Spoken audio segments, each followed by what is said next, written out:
Department, Division on Women and Crime, we also have partnered with World Society of Victimology, International Sociological Association, and Criminologists Without Borders to bring you our last of 6 events at CSW63.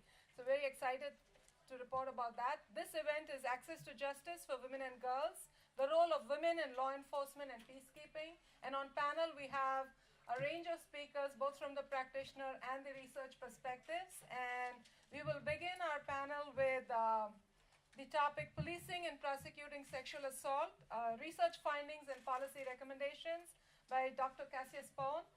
She is professor in the School of Criminology and Criminal Justice at Arizona State University in the United States, and she has done extensive research in this area. I'm truly delighted to welcome her here.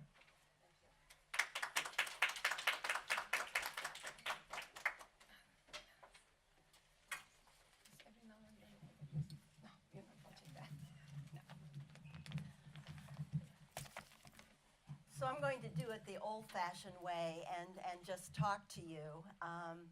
In 1975, Susan Brown Miller wrote a detailed and sobering account of rape, its origins, the myths surrounding it, and the ways in which laws and practices made it likely that very few of those who committed this crime of violence would be held accountable, and that those who were held accountable would not be representative of the many who engaged in this kind of criminal behavior.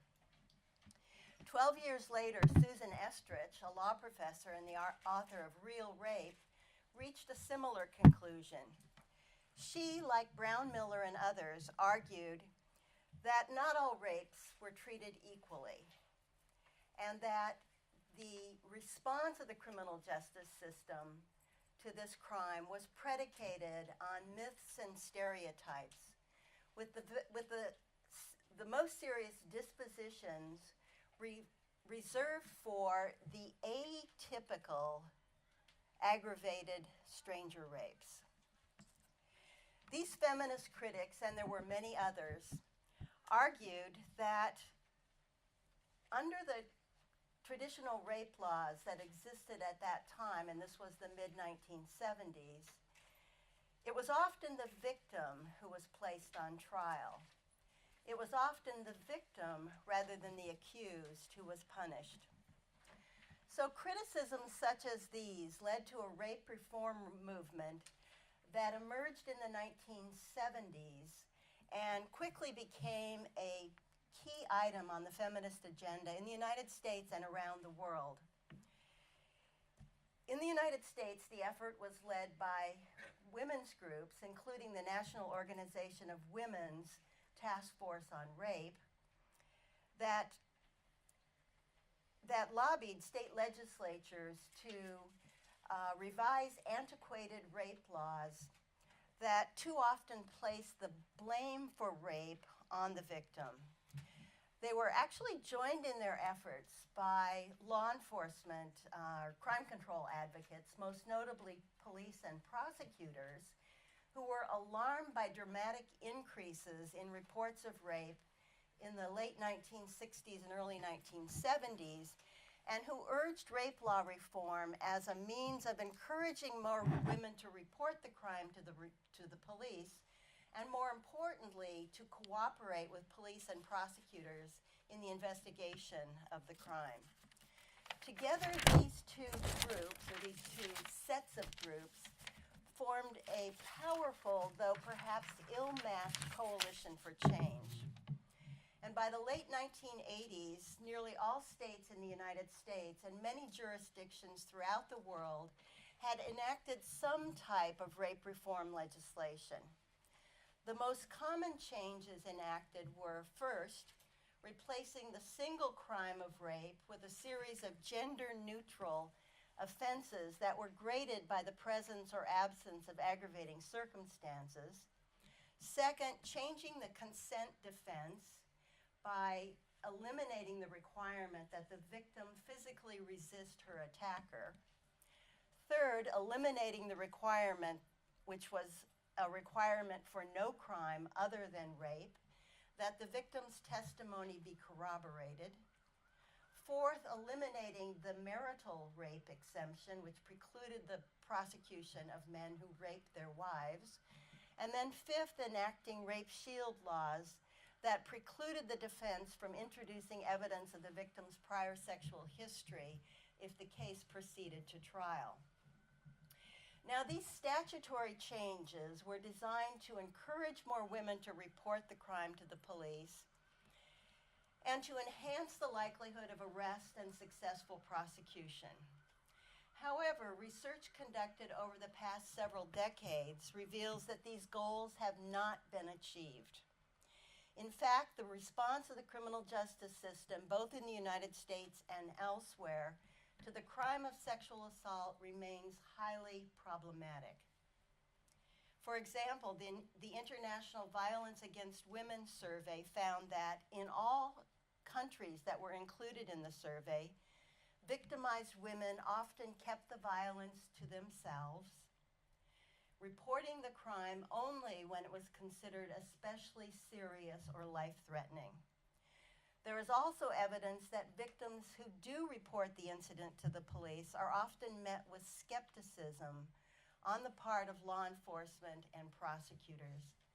This results in a substantial number of cases being unfounded, a low arrest rate, and really shockingly low rates of prosecution and conviction. Research on the response of the criminal justice system to the crime of sexual assault consistently reveals that police and prosecutors play an important, arguably the most important, role in producing these high rates of case attrition. The police decide whether a victim's allegations are credible, whether allegations deemed credible should be investigated thoroughly, whether an identified suspect should be arrested, and whether the case should be forwarded to the prosecutor for a filing decision. Prosecutors in turn decide whether to file charges, and if so, whether to file felony or misdemeanor charges.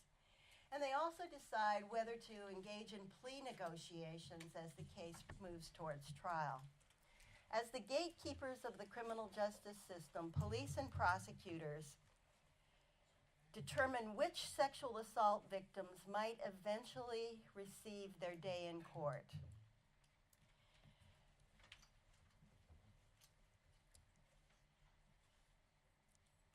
Research conducted in various jurisdictions, including the United States, Canada, Israel, Europe, reveals that case outcomes in sexual assault cases are influenced by both legal and extra-legal factors. Legal factors include the seriousness of the offense and the strength of evidence in the case. Extra-legal factors include the relationship between the victim and the offender, and whether the victim engaged in any kind of risky behavior or behavior that might be seen as risky at the time of the assault. These findings suggest that the Commission on the Status of Women's goal of ensuring gender equality and the empowerment of women and girls by ending violence against women remains elusive.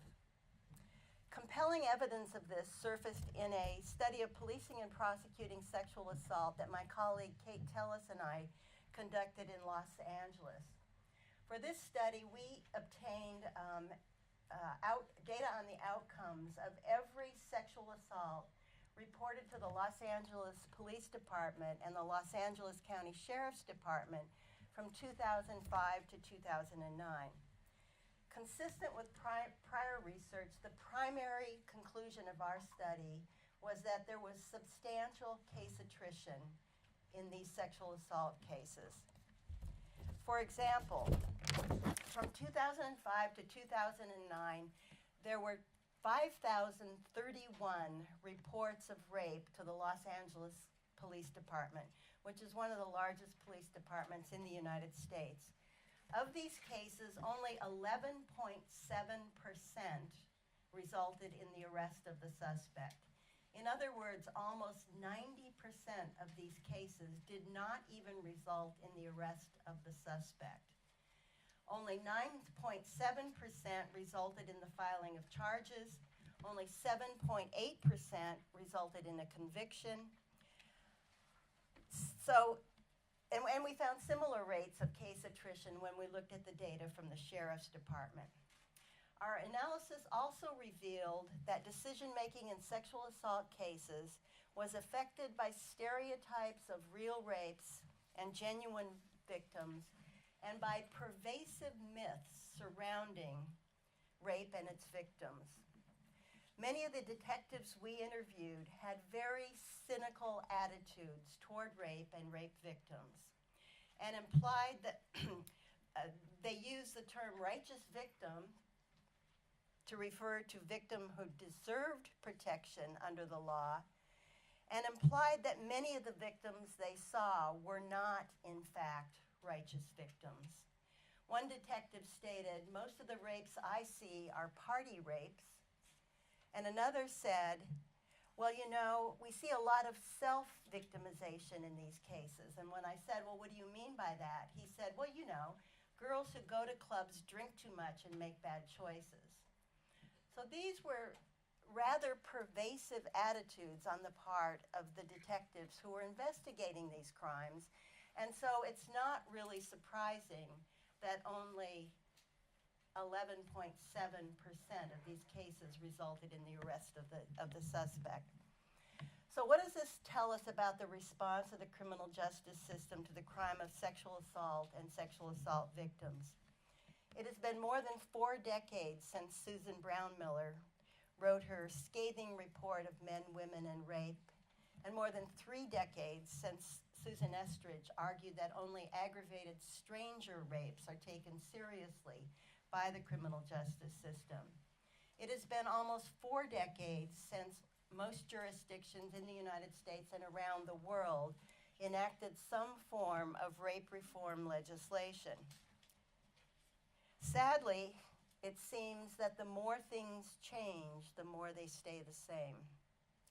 Research from the United States, Canada, the United Kingdom, and many other jurisdictions continues to reveal that sexual assaults have very high rates of case attrition.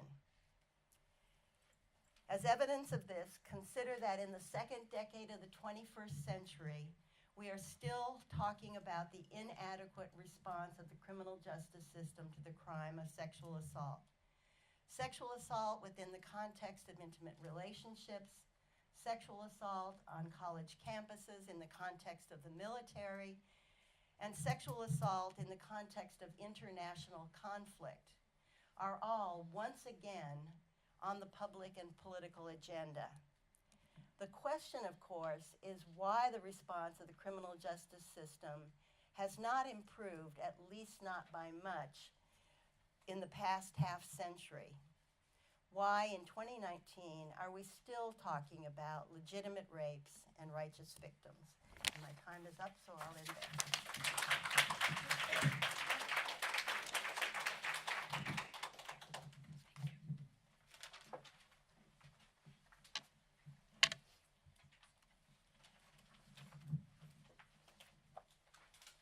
Thank you, Cassia, for that presentation.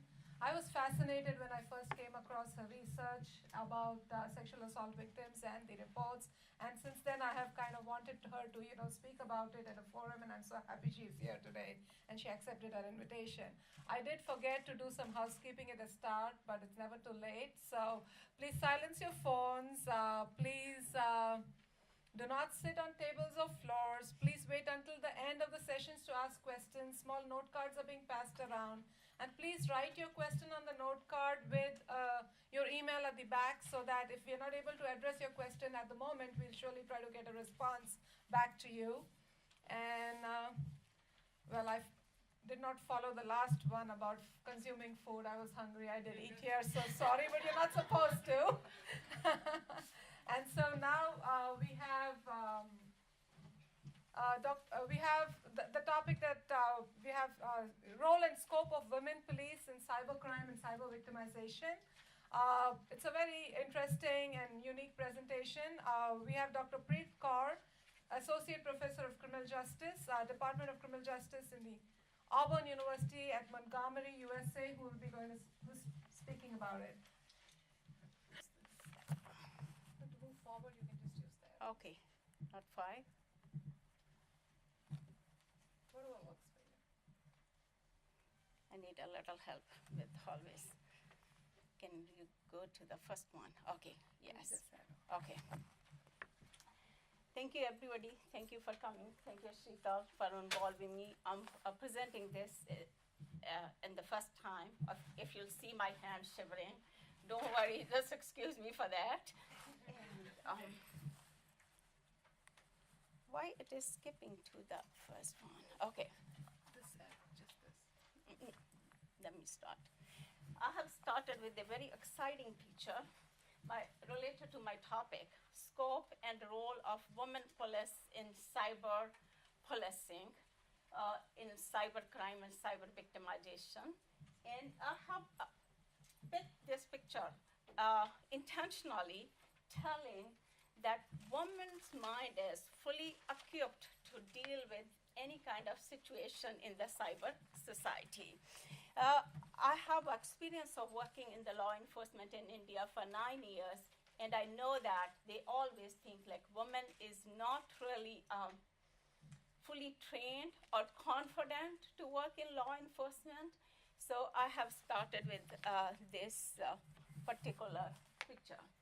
Coming to the presentation, my focus is going to be on 2 points basically. And in first 3-4 slides, I'll be talking about how changing nature of crime from physical to cyberspace is affecting girls and women, how changing nature of crime from physical to cyberspaces is going to create a need for women in the police departments, and how much we really need women in the law enforcement to protect the girls and women in the society. And the second part of my presentation, which is going to be slides 7 to 13, and is going to basically our suggestions, how or what steps law enforcement agencies have to take to bring or to track the women into law enforcement, how they're going to do that, and how they are going to come up to the expectations of the United Nations. So coming to the background, or coming to the first part, all of us know, like we claim that we started professional policing in 19th century, but even after a decade, when we look at the figures of the women that we have in law enforcement, those are very, very low. Whether we talk about developed countries or we talk about underdeveloped countries, when it comes to women's involvement, it's very low. For instance, globally we have only 9.1% of women. In the United States, we have 11.9% of women. In India, we have a 6.1% of women. And all of us know that if we really want to accommodate women in law enforcement, we have to have 35% of women in law enforcement for their proper integration, for their development, for their progress in the law enforcement. So because of low percentage of women in the law enforcement, they face tremendous problems. As I said, when I was in the law enforcement, I have noticed, like in India, we have a hierarchical law enforcement. Women, whether they are at the top decision making, or they are at the middle hierarchy, or they are at the lower level, everywhere they face problems. Only the set of problems changes. So this is the first part. Then how changing nature of crime. This is also, I intentionally picked this picture. What type of crime we have at this time and how police deals with that crime. It's a male police officers. It's a physical crime. They think by using their physical force or by using their masculinity, they can tackle the crime. Actually, no. We are moving to the cyber crime. When we look at the cyber figures now, cybercrime and victimization is a major threat to the cyberspace users, to the economy, and to the society. Every day, according to a research, we have 1 million victims of cybercrime. Nearly 2/3 of the people, those use online, those are either active on the social sites or those are online users, they have their data stolen. This rising cybercrime, it's forcing law enforcement agencies to redefine their roles, to look into what they actually need to do, how they are going to handle the crime in future. When it comes to the victims of cybercrime, when we look at the women data, we have more victimization of women as compared to men. In the online users, 76% are women and 72% are men. And among online users, we have 73% women, those become victim of cybercrime. So with this, I will say we need to have a woman in the police to deal with to help the women in this critical situation. Police agencies, they are still struggling to become a tech savvy, to understand the situation. They're going for the privatization of the cybercrime. When we look at the research of privatization of the cybercrime, most of the private agencies, they deal with the crime that is of the macro level, international level. They deal with the crime, or their expertise is to deal with the crime of the state level. But women are becoming victim of not much of state level crime, not much of international crime. Of course, they are part of the larger group, but they are becoming victim of individual to individual crime. They are becoming victim of sextortion. They are becoming victim of revenge porn. They are becoming victim of custodial stalking. They are becoming victim of cell phone stalking. First speaker just mentioned about the rape issue. Women are receiving threats of online, what we call viral rapes now. So viral rapes, where they're going to report, they don't know from where they're getting those kind of threats. So is it really, have we moved to the next level? No. What was there in the 19th century at least? Women used to go somewhere to report the rape. But now we are in a situation we don't know how to report, in which jurisdiction this crime actually falls. So woman is becoming a victim of viral crime, very serious crime, and police is not really equipped to respond to their crime. So in my research, after looking into the data,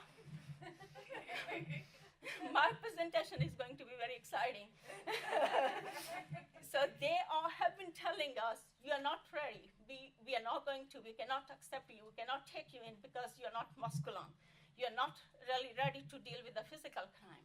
Here we are now. We are now in a cyber society. We are in a cyber situation, and woman's mind is really equipped to respond to any kind of waves that we receive that comes from the cyber society. So what police needs to do? They need to recruit the women. They need to, instead of telling the woman now, you're not welcomed here, no, you need us. So my first suggestion to the law enforcement agencies is police should stop projecting themselves as a masculine job, authoritarian job. They are no more authoritarian job. They should promote gender essentialism, feminizing of policing. They should promote secure, stimulating work for the women. And they should try to retain the women in the law enforcement agencies. Why women is not there? Women have tried, they have entered into that. because of lack of acceptability in the police departments. They don't accept them. Their percentage is not good enough to stay there to promote their culture. So they need to do that. They need to develop a acceptability in their own departments. Then police departments have to replicate some successful experiments that has been done all over the world to bring the women, how they can change their departments to the next level and make their departments or force to accept the women. Then cyber and police should target. They should give themselves a role, a date, a year. This is the goal. At this year, we are going to have a gender-neutral police force. This is the year. 2020, 25, tell us, this is the year. We are going to have a tech-savvy police. This is the year. We are going to have you sitting over there. Then my first recommendation is police need to develop new strategy. Problem is not with the women. We are ready to go there. We are radicals now. We are ready to go there. But you have to develop a strategy to protect us. You have to tell us, come, we are ready for you. And police should try to bring more cyber women into it till they will have a 35% of women in the forces. Then a second recommendation is cyber crime or cyber victimization of women is very different than the male members. So we have to acknowledge that everywhere, that it's not the same. We have to deal it differently. Then we need to create a cyber units in the police stations. We need to create a cyber units in the women police stations, and we need to evaluate that annually, regular basis, in the light of the goals of the United Nations, in the light of what is happening elsewhere in the world. What happens in particular countries? They start cyber units, they start police stations, then they don't give them any powers, investigating powers, crime detection powers. So those are just theoretical exercises. So we need to do that. How actually those centers are working, and how those centers are connected with the larger society. So at the end, I would like to say, we used to say, stop violence against women. So now we are saying, stop cyber violence against women and girls. So where we are now, after 2 centuries, after 3 centuries, we have added one more category. We are still there. Thank you very much.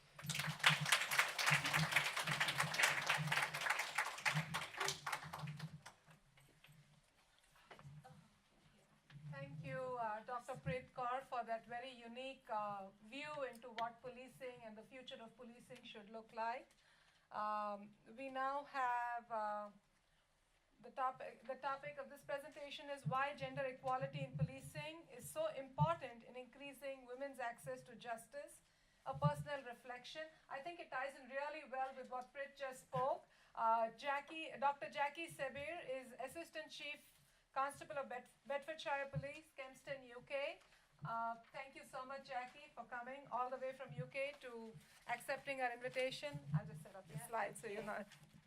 Good evening, everybody, and thank you for missing your dinner, for joining us this evening. I've just found out I'm the 9%. I'm part of the 9% of global women in law enforcement. I've been a police officer for 26 years. I know I look incredibly young, but it has been 26 years. And I'm just going to share some personal reflections this evening with you over the next 10 minutes or so, because it is my honest held belief that the more female senior officers you have in policing, the more access women have to justice.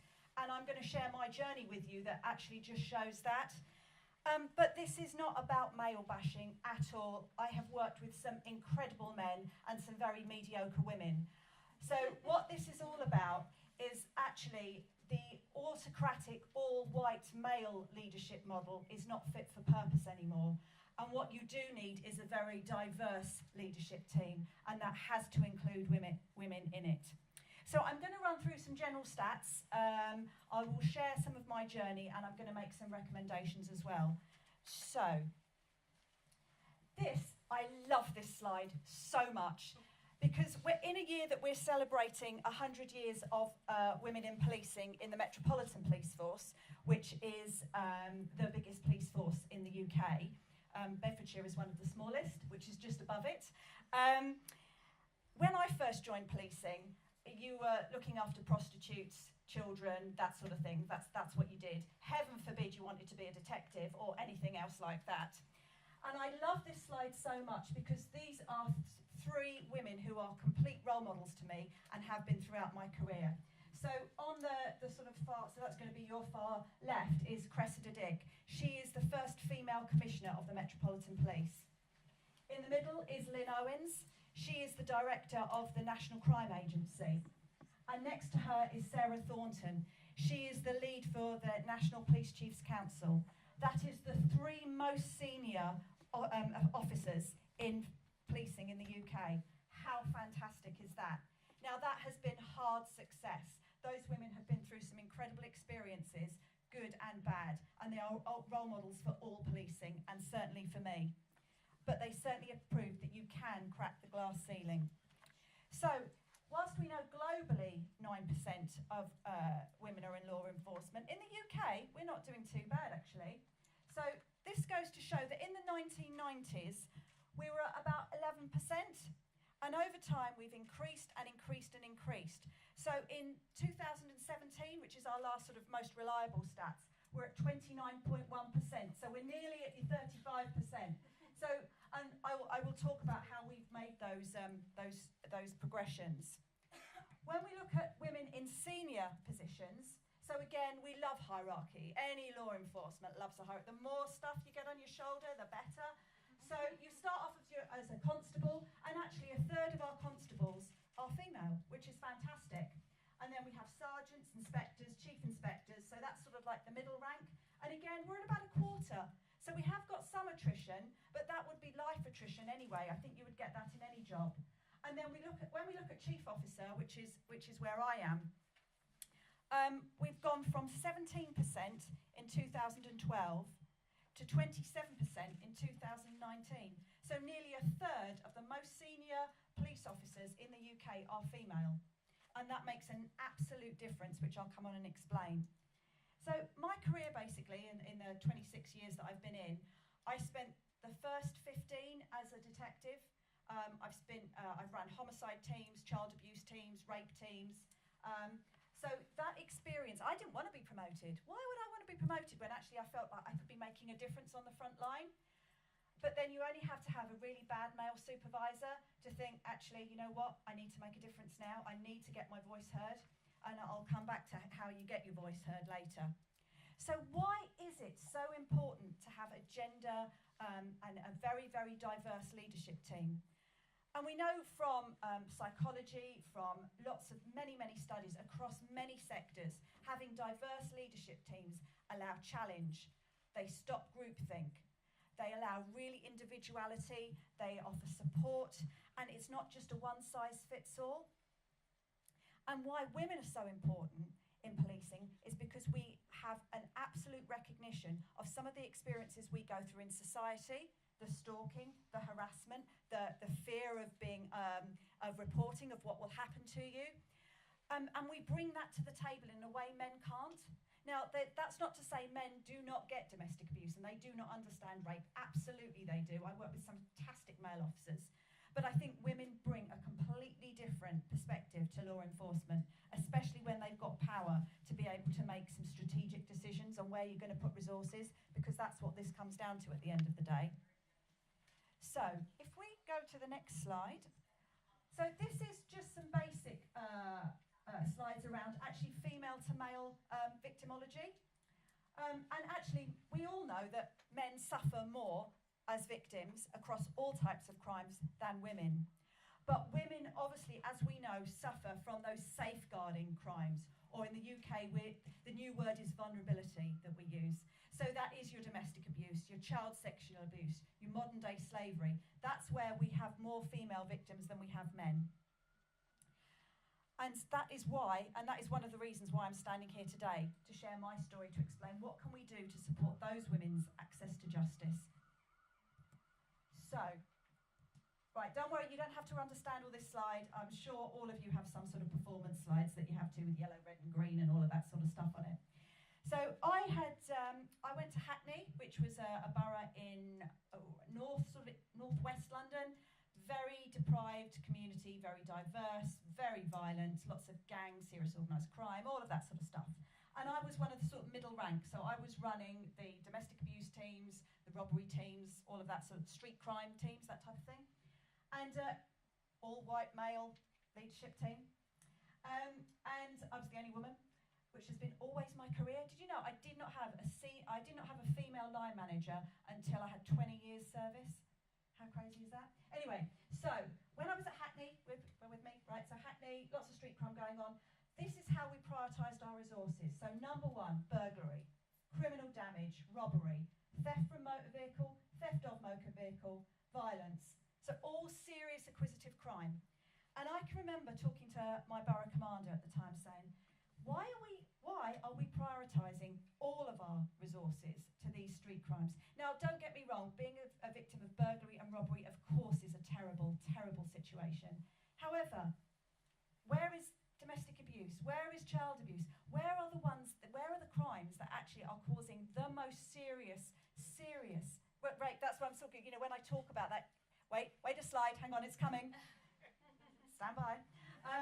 So, where are those crimes? Now, of course, we did have units that dealt with that, but they weren't prioritised. They weren't given the money to prioritise the extra resources that I felt were needed. Anyway, I might as well hit my head against a brick wall. So I voted with my feet and I left. Now, I then got promoted because I was determined I wanted to go somewhere where I could make a difference. And luckily for Bedfordshire, they took me. So, remember that control strategy? Look at the control strategy I've introduced in Bedfordshire.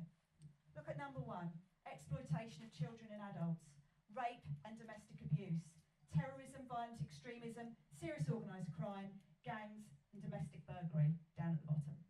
So, now would that have happened if I wasn't there or not? I don't know, but it would have taken a lot longer to happen because I scrapped my burglary team and it's now enhanced in a child abuse team. I have a specific team looking at child abuse images online and stalking online.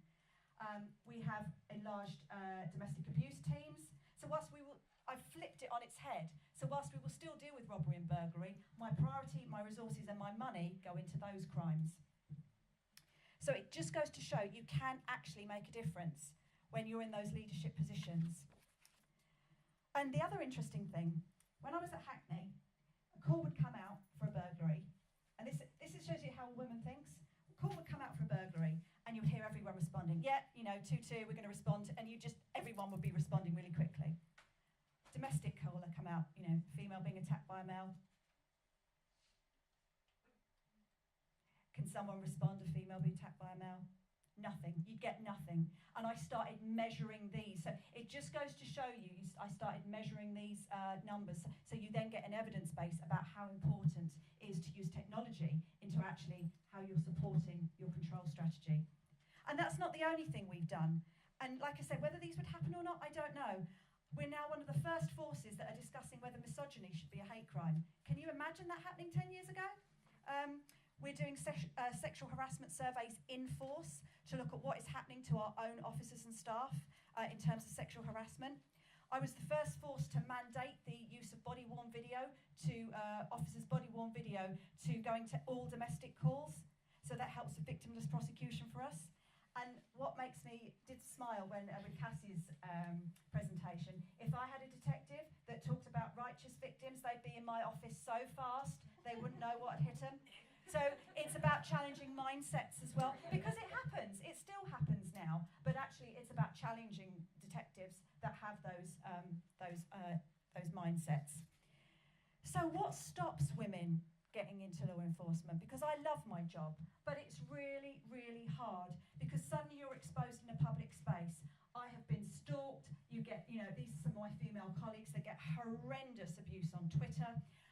There was a very famous incident where there was a serial killer going around shooting in the north of Ralmote. He was shooting a lot of people in the north of England, and all the press were worried about was the female who was the spokesman, the chief officer at the time, her hair and her makeup. not the fact that this man was rampaging. That was the front page about her hair and her makeup, not what this man had done. I'm being quick, I promise. Okay, so basically what you have to have is sustainable leadership programs. You have to work with schools and sixth form academies to explain why policing is so important. You have to talent manage. I was a result of a releasing potential scheme run by the College of Policing, where you get mentors, you get support, and that is absolutely sustained throughout your career. And it's about giving back. We have a 50% club now, where I really support junior officers now, and every senior woman I know, we will support and mentor junior officers coming through. And we have loads of support networks. We work with senior women in local authorities and in business to empower one another. We have, we've just celebrated the British Association of Women of Policing Awards for all the great jobs we do. And we have he for she as well, where we have male officers supporting junior female officers to come through as well in terms of firearms and public order and those traditional masculine roles. And so, do you remember this slide at the beginning? So that's them giving evidence, those wonderful women giving evidence in the House of Parliament on the state of policing in the future. And this was me 2 weeks ago, giving evidence in the same room. So it just goes to show those programs where you do invest, you battle and you keep going because it's the right thing to do, can really, really advocate women's access for justice. So very few quick policy recommendations. You've got to have a variety of entry and exit routes, flexible working, direct entry detectives. Half of the people that applied for direct entry detectives in Bedfordshire are women. That's amazing. We have all sorts of flexible in and out routes for women. You should have flexible talent management schemes. You should publish your gender pay gap, because actually then that puts a spotlight on what you're doing. Now ours is 18%, which is not great, but actually it really focuses people on becoming employers of choice, and actually it gives you something to work on. So publishing your gender pay gap is really, really important. We complete gender equality impact assessments for every policy we bring in, and we promote very, very diverse leadership teams through recruitment and support, and again, to stop those autocratic systems of old that when I first started, I used to get called that girl. So I'm very, very grateful for your attention this evening, and I just, all colleagues, you know, who do work in law enforcement and who research in law enforcement, I'm really proud of you too. Thank you.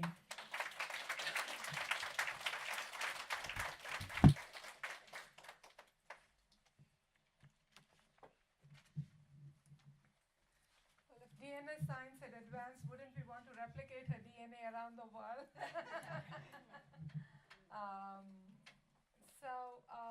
With that, we move on to a presentation by Kerry Carrington, The Role of Women's Police Stations in Widening Access to Justice and Eliminating Gender Violence. Dr. Kerry Carrington is Professor and School of Justice, Faculty of Law, Queensland University of Technology. She's come all the way from Australia for us. And her presentation is along with Maria Victoria Puyol. If you can stand up and show your face. PhD candidate, School of Justice, Faculty of Law, Queensland University of Technology, Australia. So just as I thank everyone for accepting our invitation, thank you for coming all the way and participating in CSW. Thank you. I just need to find my presentation. Oh, right. I'd like to thank all the 4 organisers for their incredible effort that they've put into this very, very successful side event in the NGO sessions of the 63rd Commission of the Status of Women meeting at the United Nations. Congratulations to you all. Thank you very much. I'm very excited to be here. I'm here on behalf of a research team, which includes Victoria, who's over here. And I'll be talking about our research, which we've recently just completed on the role of women's police stations in widening access to justice and eliminating violence. I'm not going to spend much time on this slide now because we've had three previous talkers presenters who've already explained why traditional models of policing absolutely fail victims of sexual and domestic violence. Women in Australia represent, there's only about 15% at most, maybe 20% of the police, whereas victims of gender violence are about 85-95% women. So you have this structural problem of inequality in almost every police force in the world, maybe with the exception of the UK, which has done a brilliant job. But I know in the US it's still less than 12%, as we saw before. So basically, policing in most parts of the world is a deeply masculinist form of institution and enterprise. And there was a big study done of 23 UN member states about how they respond to gender violence and to women in policing. And as you can see, they concluded that there was very little evidence that United Nations policies, agreements on women's employment, or the protection of women against crime translated into practice within police departments. And that included America, and it included my own country, Australia.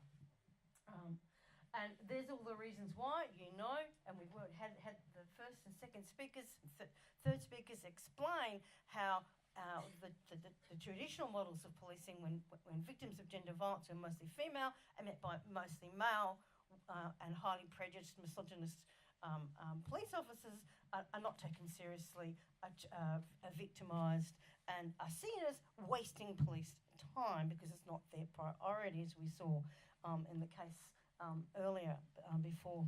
Oh, sorry. Oh, okay. So, women's police stations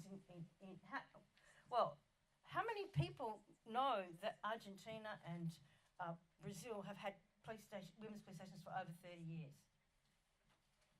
Only 3 or so people in this entire audience. Yes. So the very first women's police stations was in 1985 in Brazil, then in Argentina in 1988. They emerged at a time of re-democratisation, at a time after very brutal military dictatorships. I can't go into the history, but it's really important you understand that. Now, last year, there was a very important study done in Brazil. They compared over 2,000 areas or barrios where they had women's police stations with 2,000 areas or boroughs where they didn't, and they discovered that in urban areas there was a 50% reduction in the lethal homicide partner rate where they had a women's police station. So how effective is that? That is amazing, and a 17% reduction overall. They didn't just, okay, sorry, I don't know what you're doing, but you're in the way. Sorry. I just wanted to plug it in. Okay, go for it. Thank you. Okay, so then this led to the reproduction of many thousands of women's police stations all over the world, and peacekeeping units, of which you've mentioned some, in India, Ghana, Sierra Leone, mostly Tamil India though, Kosovo, Liberia, Philippines, South Africa, Uganda, Timor-Leste, and the introduction of women's-only peacekeeping forces in response to the abuses of women by international peacekeeping forces who were male. Instead of peacekeeping, they decided to take advantage of the women they were looking after. Okay, so now moving to our study. We got ARC funding, Australian Research Council funding to study, and we have a big multi-team from Argentina and Australia doing this study. Now, they were established in 1988 and they grew slowly, but now in 2019 they have 131 women's police stations employing 2,300 employees across the province of Buenos Aires. We interviewed 100 people from 100 employees from 10 of those Comisarios de la Mujer y Familia, that's the Spanish for women's police station. And we had to travel 2,500 kilometres in a team of 4 to complete these 100 interviews, and we have finished the research. But the really important shift was in 2009, Argentina passed a law for comprehensive protection to prevent, punish and eradicate violence against women. They introduced a national action plan. As part of that, 2 years later, they amended the homicide offence to include an offence called femicide, which had a more serious penalty. They set up a gender policy unit in the Ministry of Security. The Ministry of Security oversees all of the police, and they also set up at a local board integrated services of all the government agencies that respond to or have anything to do with gender violence. So this is our study. Okay, I've already explained that. I always get ahead of myself. I've already just explained that. But what is so intriguing, we've called our police stations A, B, C, D, because, to protect the anonymity of the officers who spoke to us. But they work in, what's really interesting is they work in interdisciplinary teams with psychologists, social workers, and lawyers, and sometimes doctors, okay? And so that's why, and they're not all women, it's the reverse. There's 11% men and 89% women. It's the exact reverse to the structure of policing in my country and other countries in the world. So there was 79% were police officers and the others were parts of and about 20% interdisciplinary teams. So they work in a really different way. Okay, so it's a bit hard to see because of this light, but they have some similarities with traditional policing and some very big dissimilarities. The similarities is that they offer an emergency 365-day-a-year, 24-hour-a-day emergency response. Okay, they're there all the time, around the clock. At 131 police stations in the province of Argentina. They have the same powers, they wear weapons, and they report to the same minister, but very, very unlike traditional policing, very unlike the experience you went through, they all report to women. And they report to zone commanders, and they have their own complete career structure, which is parallel. You have the police there, and you have the women's police here. And the women's police report to their commanders. Yes, they love hierarchy, but at least this is a female hierarchy. Their commanders, zone commanders, and then to the superintendente, who then reports to the police commissioner, who reports to the minister. So they have a career structure. And in fact, it's the only place where and the reason why so many of them work in women's policing is because they actually do get promoted and have and many of them when we interviewed have worked for 25, 27, I think the longest was 31 years, and they absolutely love their jobs. Okay, so what is so different is that they also work explicitly with a gender perspective. And one of the and now men can work there if they choose to. It's their choice. And we met some wonderful men who worked there. And one of the commanders was a male, and he said to us openly, I work with a gender perspective. I'm the commander of this station. And how many male head officers of a police station would say, I work with a gender perspective? Have you ever met any? No. So very, very, very few. And they work in interdisciplinary teams. Yeah, 5 minutes, okay. They provide emergency services. They aim to break the cycle of violence by empowering women, and they provide a gateway services to other areas. And they work, as you can see, it's hard to see, they work in very brightly painted rooms, and they all provide a space for children completely separate. How many police stations have you seen has a childcare centre, a childcare room that invites? And interestingly, okay, of those interviewed, 70% describe prevention as a part of their job, but 59% provided childcare. How many police would provide childcare as a routine part of their everyday job? These women do. These are all the other things they do. I have to be quick now. They work in 3 ways to prevent gender violence. And the first is they work with women. And here's a picture of a social worker, a lawyer, and in the chair next to her would have been either a police officer or a social worker interviewing the victim. And you can see how inviting. Does that look like a police interview room to you? You know, grey, steely, no windows? No, that's what most of them look like. And they aim to romper el silencio, which means break the silence. This is a mural. They have these big, fantastic murals painted in their reception areas, which are just incredible. They aim. Oh God, that thing's just.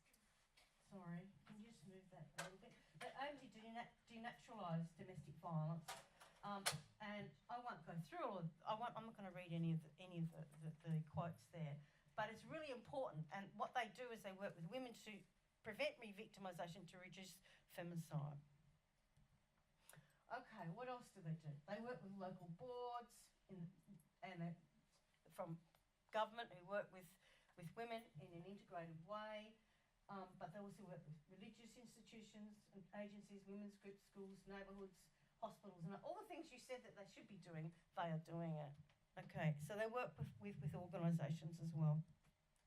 But the most amazing thing that they do, and the most innovative, is that they work with communities to prevent gender violence and to completely transform the cultures and the norms that sustain violence against women, to change it. One interview that we did, the commander said, "We are the engines of change. We change the norms in this barrio." That's a very long quote from one of the commanders. And what they do is they use particular days of the year to go and celebrate women. And what they do is they hand out lollies, thousands of packets of lollies with their details around Christmas time, because they know that it's a time where violence is higher, and they hand them out so that the women and children have their details. It's very strategic. They operate in really clever ways. We were there in Mar del Plata on International Women's Day this year. We were actually there with these police women, and they were handing out these things, and I've got quite a few here, but they're all in Spanish. They hand out booklets about, what domestic violence is and et cetera, They also hand out purple butterflies. It's their symbol for the women's police station, and it's a symbol for freedom from violence. So I have many more if anybody wants them. So they also work on the Neon Menace is not one less. It's the anti-femicide movement, and on those that you can see, that's me pictured with several women, a social worker and 2 women police from Burisma Police Station, and so they participate in all these kinds of activities. In terms of recommendations, this is the final slide. I would recommend that the UN and its NGOs consider promoting the idea of women's police stations. They're also very cheap because they don't have custody cells. So you can replicate them anywhere around the world at about 1/10 of the price of a police station. The establishment of the offence of femicide, the deliberate act of killing a woman, also value the work of the very unique work of women as law enforcers in both preventing gender violence, and that certainly women in law enforcement, and particularly in these women's only police stations, they have a career structure which women in the Northern Hemisphere could only dream of, could only ever dream of. So, but again, I think trauma-informed practice is something that was lacking in our research, and I would suggest that that's something that if anyone was to consider these models, you need to think about trauma-informed practice. I know my time is out. I just want to thank, these are some of the, if you can see this in colour, these are some of the wonderful murals and paintings and that they're all just in the entrance. You walk through them to go to the women's police station. They're truly amazing. And often the murals are painted by women who are victims themselves. Forgot to mention that they run women's support groups. They also, one last thing, they also take self-reports from men who are violent, and they will refer them to unlearn violence centres. Isn't that amazing? Does anyone in your country have instead of charging them, they'll say, okay, you can go off to the Unlearn Your Violence Centre. So, last slide. This is the big research team, but for more information, I have a website, and you can download for free, of course for free, this report. Sorry. And you can download for free this report, which is the first report of our research, and this is today's paper. So you can just download it for free at that website address there. And please follow me on Twitter because I love tweeting. And thank you for having me. Thank you.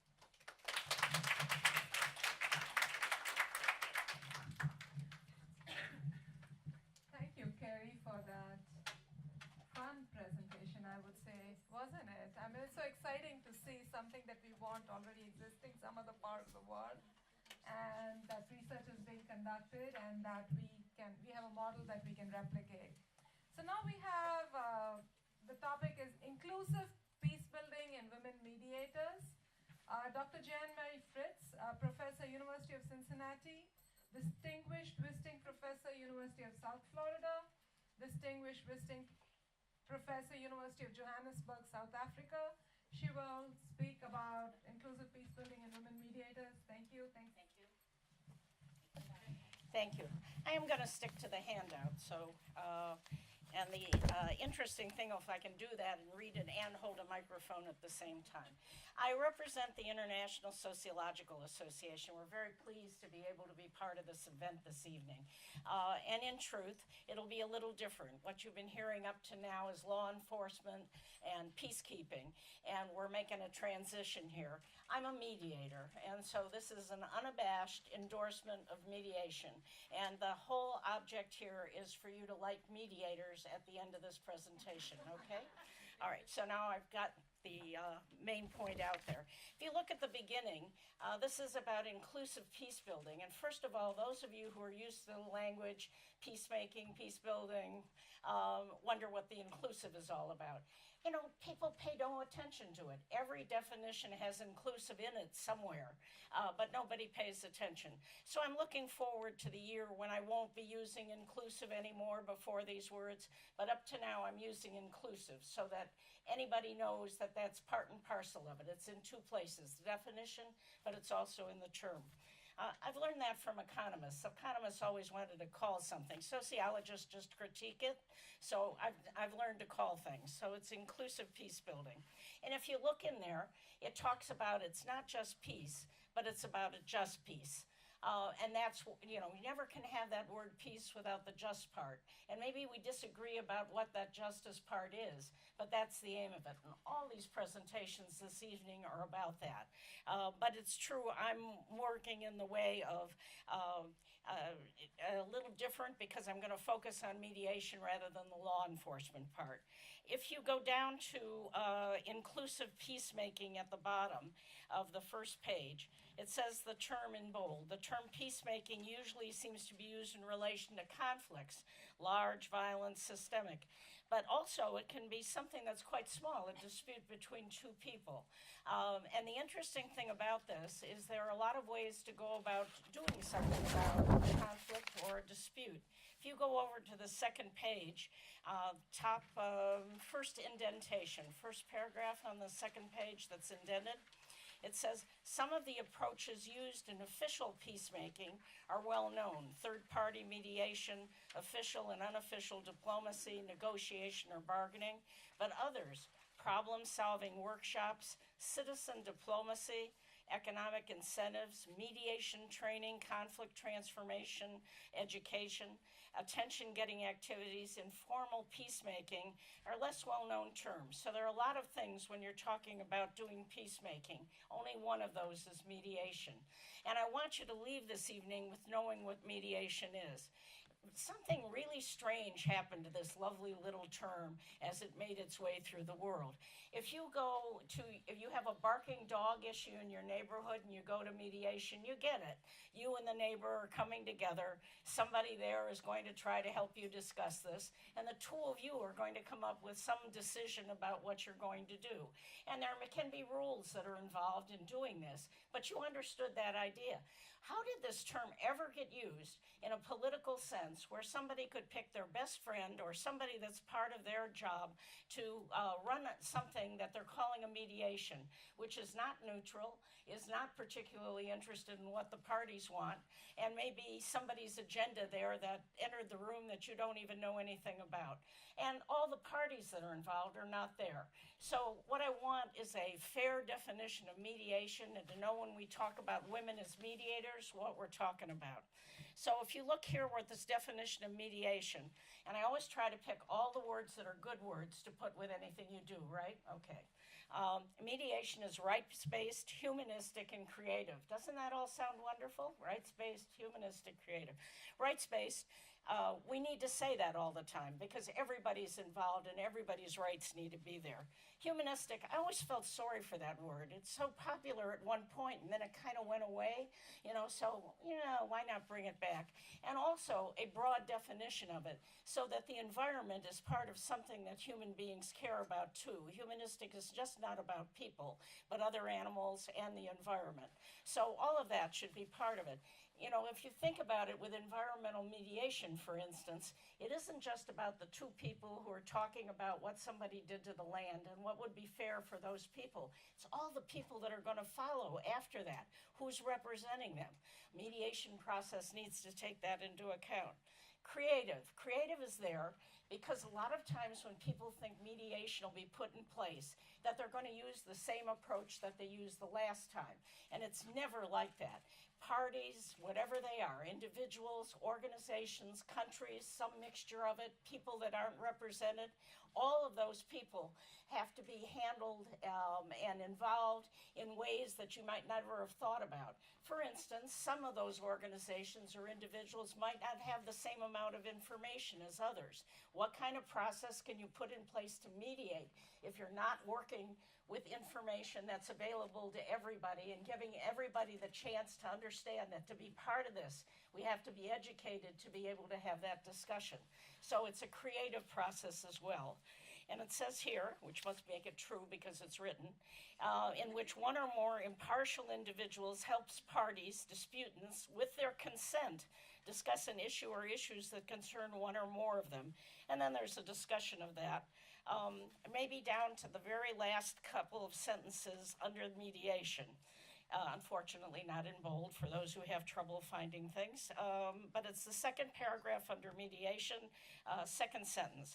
After all parties have been identified and included, and that's a hell of a job. Sometimes it's really easy, but most of the time it's very difficult.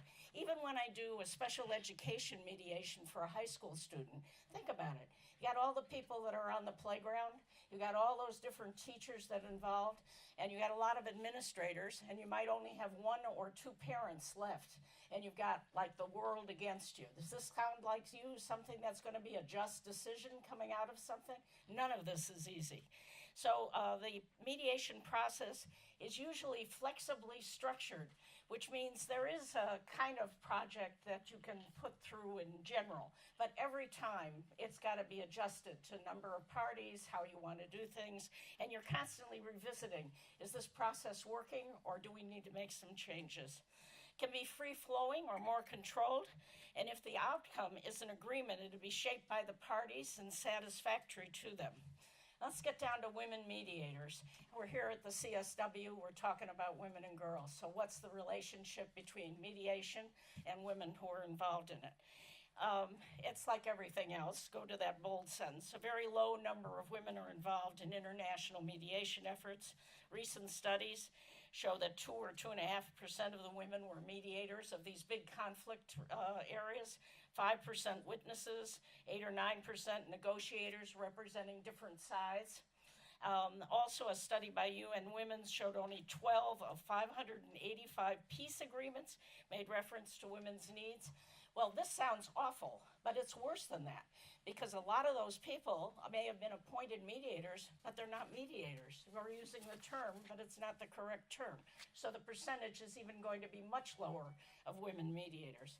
Over on page 3, there's a very short paragraph about networks of women peace mediators. And there's an organization called Inclusive Peace and Transition Initiative, IPTI, Inclusive Peace and Transition Initiative. And they are trying to keep track of the number of groups that are women mediators that are developing around the world. At the moment, they've got about 11. About 4 of them are coming out of Africa, and they're trying to put them geographically in different areas so that they can see where these groups are around the world. And there's a lot of encouragement for more groups to form.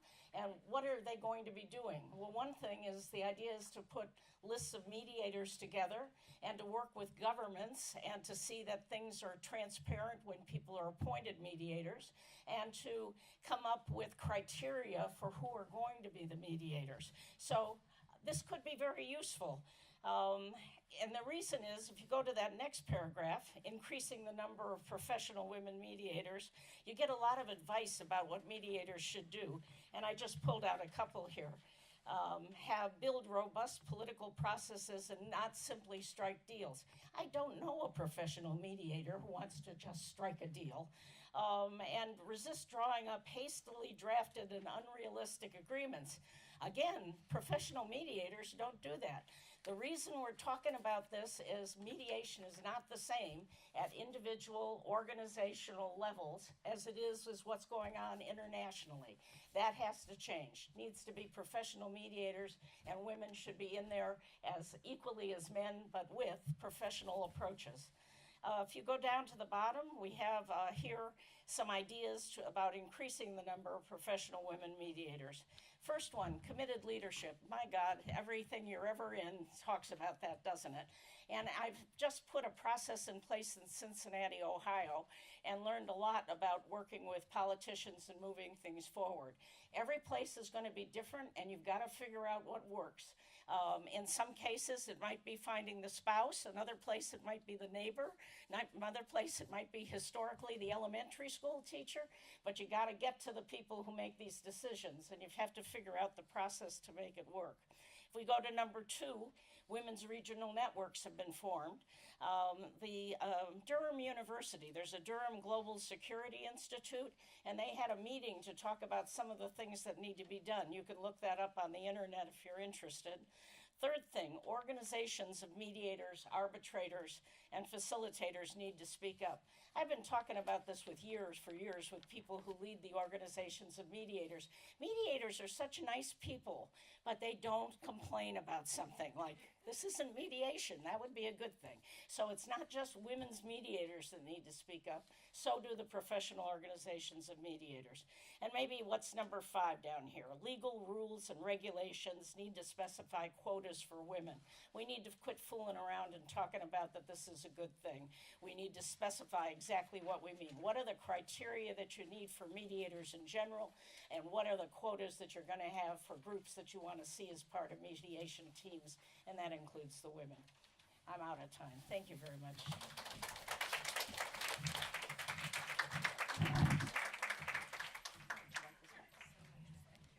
Actually educating us about the exact definition of mediation. Much appreciated and much needed.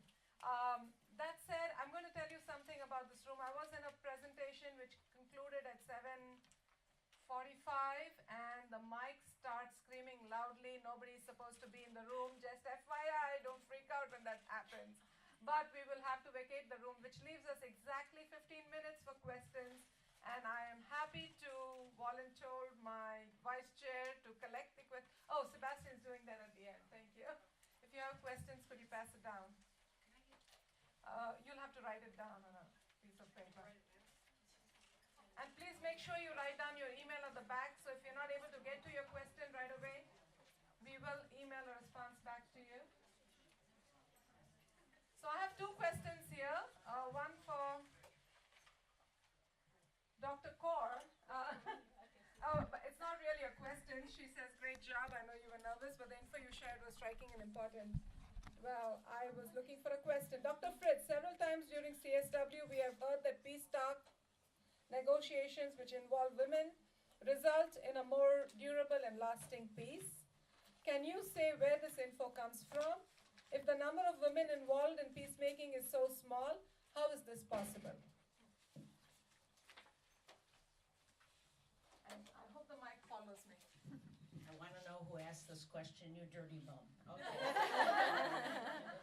It's true, people often talk about that women's involvement does that. And I think that that's true on a lot of local levels, or when you see them involved in peace processes. That's why you can say they've done that. What's been done in a number of countries, the women who've organized to be able to do something. But if you're looking at mediators and you're looking at the people who are the mediation team, the number of those that really work is not very high. So I think what we're looking at is the whole peace building area, and that women have had increasingly roles. Sometimes they push them to make them happen. But I think that's what they're referring to. That was a good one, right? I would want you in my classroom. So we have a question. What do you mean by righteous victims? Who was that who mentioned that? Yes. And Cassia, I know you missed out a couple of your policies. Victim is not a term that I would use. It is a term that the detectives I was interviewing used. And by that they mean a victim who's deserving of protection under the law. And more specifically, they mean victims who've been attacked by strangers. Sort of the real rape, the notion of the only real rape is a stranger rape. And I didn't get to talk about any of the policy recommendations because I ran out of time. But one of the things that I was recommending is more specific training for detectives who investigate sexual assaults, so that it focuses on how to interview sexual assault victims, build rapport with victims, understand and know how to understand and respond to trauma that victims experience. And also, and this isn't probably feasible in small police departments, but establishing specialized sexual assault units where you have dedicated officers who have that specialized training and work with sexual assault victims on a daily basis. Thanks, Cassia. I'm glad you got to say that out, because I know that was really important to you as part of the research that you undertook. So this question is for Prit. 35% of women in law enforcement. How feasible is this theory? We have to make it feasible because we need it in cybercrime to help the cybercrime victims. We have to have I will say more. We are targeting actually 50%. It should be according to the gender ratio in the countries. So we need to do that. Thank you. And I think I'm going to read the whole thing, and I'm going to let the panelists answer, because there are really 4 good questions here, and we got through 2 of them. So how will technology advances women involvement in cybercrime professions? How does that work? And doesn't demasculinizing policing detract from deference, which is the pivotal aspect in preventative policing? I think I'd let Jackie answer the 4th one, and you could answer, Yeah. Oh, so we'll do the deference one first. Yeah, I mean, let's go that. Yeah. policing by its nature has to be deferential. There are times when you have critical instinct. There we go. I told you. Yeah. That's probably my boss. He can hear me, can't he? Reminder that all meetings should be ending in 5 minutes. Just a reminder, all meetings should be ending in 5 minutes. Thank you very much. And I hope everybody gets home safe. Thank you very much. Have a good night. I've been told. Right, I'll be real quick. So there are times when policing does have to be autocratic, decision-making. When you are dealing with critical incidents and riots, you do not have time to have a debate and a sort of democracy around what you're going to do. But that doesn't mean you can't be respectful and have diverse leaderships when you're looking at strategy. So I think it is definitely a mixture of both. But I've seen some amazing. I'm a firearms commander, so there is, there's no reason why you have to be male or female. It's about your decision making and your rationale. All right. Coming to the 3rd question, we always already have information, like in AI, percentage of women is already very, very low. In all the technology areas, data is telling us percentage is very, very low. Still, everywhere we need to work to make it happen. And I have a question, and actually it's kind of personal to me, somebody else's question, because I'm from India. So great job with the presentation, Dr. Carrington. Can you please say from where where do you get the information that Brazil and Argentina had the first all-women police stations in the world? Because India had its first all-women police station in 1974. Who was that? Can you Okay. Okay, I can't answer that because, in fact, Argentina had their first women's police station in 1947, and that was set up by Evita Peron. But the first women's police station in India, I know this research. That first police station was set up to deal with women offenders, not women victims. And that was the same in Argentina. And so it didn't explicitly become, in India, they explicitly developed women's police stations in 1992. And I've written all about it in my paper. So you can actually see all the research. There's been a lot of research on the effectiveness of women's police stations in India. I couldn't mention it today. But yes, so sorry, Brazil was the first, Argentina second, and India third. Okay, thanks for clarifying that, Kerry. Now, we have a question. I think it's interesting. My local police department had 2 very good candidates for chief and was given the impression the department men were not ready for a woman. This is California in 2019. How can I work to improve this? Jackie, all yours. You get me on the interview board, I think, really. I've had that my whole career. My whole career has been like that, and I know many colleagues have. It's actually about your ability, and actually gender, at one point, I wish one day gender won't come into it. It's actually about your ability. But actually you've just got to keep pushing and pushing, and sometimes you vote with your feet, and if she can't be a chief there, she'll be a chief somewhere else if she's good enough. You just got to keep going and pick yourself up and look after yourself as well, because it's the best job in the world. So whoever that officer is, she's just got to keep going. Well, I beg to differ. Professor is the best job in the world. We get a lot of summer vacation. How about that? I'm going to leave it with a question, and I know we have to leave, but I'm just going to read the question out because it's kind of important, and I'm reading only part of it. I sometimes feel that female police officers are under an extra pressure to not seem too soft, or I don't know what the second word was, with a view to female victims, and therefore show the same level or even hostile attitudes, I would imagine. Example, questioning the credibility of women. What is your experience with that? And it was aimed at Jackie, so I'll leave Jackie alone in the front of the room. You can all field out the question. And thank you everyone for being here. Before we close, I want to acknowledge the committee which worked on this. Rosemary Barbary, you'll have to stand and turn around. You have to stand. Okay, I do that. Just because I said, you're ready to go home. She hasn't had wine yet, that's why she's talking. We have Elaine Arnold. We have John Beekner.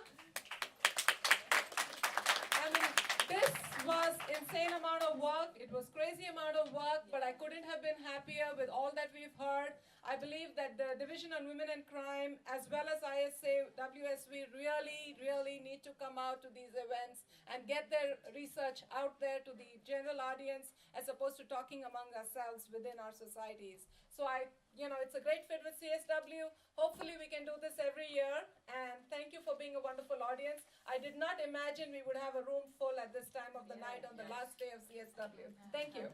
Thank you.